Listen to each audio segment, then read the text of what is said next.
Gaza में युद्ध विराम को लेकर इजराइल अब तक पूरी तरह से ना करता रहा है, लेकिन अब उसके रुख में कुछ बदलाव की उम्मीद की जा रही है।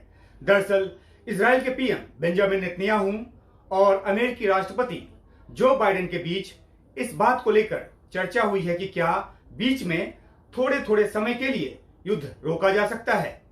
इसे पूरी तरह से युद्ध विराम नहीं बल्कि टैक्टिकल पॉजेज यानी कि सामरिक विराम कहा जा रहा है। इस तरह का सामरिक विराम अगर होता है तो उसके पीछे की वजह गाजा में मानवीय मदद पहुंचाने और बंधकों को छुड़ाने की होगी। हालांकि इस तरह के सामरिक विराम पर अभी कोई भी अंतिम फैसला नहीं लिया गया है।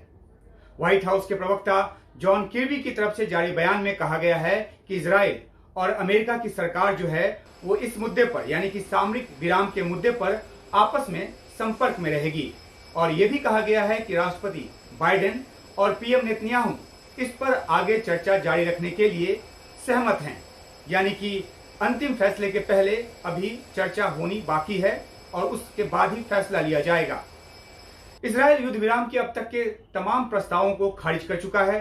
खुद नेतन्याहू कह चुके हैं कि युद्ध विराम का मतलब होगा हमास के सामने आत्मसमर्पण, जो इजराइल कभी नहीं करेगा। यहां तक कि बंधकों की रिहाई के बदले युद्ध विराम की शर्त को भी वो ठुकरा चुका है। इजराइल की जो सेना है उत्तरी गाजा में बड़ा जमीनी ऑपरेशन चला रही है। उत्तरी और दक्षिणी गाजा को दो हिस्सों में बांट दिया गया है।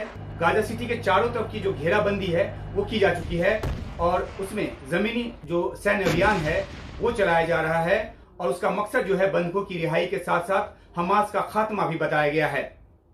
तो सवाल है कि अगर अब इजराइल सामरिक विराम के लिए तैयार होता है तो वो ऐसा क्यों करेगा, इसके पीछे की वजह क्या है। इजराइल अपनी जो जमीनी सैन्य अभियान है उसको एक स्तर तक पहुंचा चुका है। उत्तरी गाजा में उसकी सेना की जो बड़ी मुस्तैदी है वो हो चुकी है। हमास के सप्लाई लाइन को जो काटना भी जो इजराइल की सैन्य रणनीति है उसका हिस्सा है। दक्षिणी गाजा जाने को बार बार कहे जाने के बावजूद उत्तरी गाजा में अभी 2.5 से 3 लाख नागरिक मौजूद हैं और इन तक अगर मानवीय मदद नहीं पहुंचा तो बम के गोले तो छोड़िए, ये भूखमरी के शिकार हो जाएंगे। नेतन्याहू पहले ही कह चुके हैं कि जो सैन्य अभियान है वो लंबा और चुनौतीपूर्ण होगा। दुनिया के कई देश इजराइल पर युद्ध अपराध के आरोप पहले से ही लगा रहे हैं और अगर गाजा में भूखमरी से लोगों की मौत हुई, भूख की वजह से लोगों की मौत हुई तो इजराइल की और ज्यादा बदनामी होगी। इसलिए दक्षिणी गाजा के साथ साथ उत्तरी गाजा में भी एक हद तक मानवीय मदद पहुंचती रहे, ये बात जरूरी है और इसके लिए सामरिक विराम जरूरी है, क्योंकि बिना इसके जो दक्षिणी गाजा से उत्तरी गाजा तक का संपर्क संभव ही नहीं है। इजराइल इसके लिए तैयार होता है तो उसके पीछे की बड़ी वजह यही होगी और वो भी तब होगा, वो तब तैयार होगा जब वो सुनिश्चित कर लेगा कि मदद सामग्री जो है वो हमास के हाथों तक ना पहुंचे। वह इस बात पर भी जोर देता रहेगा कि उत्तरी गाजा से सभी जो आम लोग हैं, आम शहरी, वो दक्षिणी गाजा चले जाएं। इस कोशिश में वो अब भी लगा हुआ है और बार बार पर्चियों के जरिए और दूसरे जरियों से वो लोगों को कह रहा है कि चले जाइए। 8 लाख से ज्यादा लोग जा चुके हैं, 2-2.5 लाख लोग अभी बचे हुए हैं। और सामरिक विराम की जो दूसरी वजह है वो बंधकों की रिहाई से भी जुड़ा हुआ है।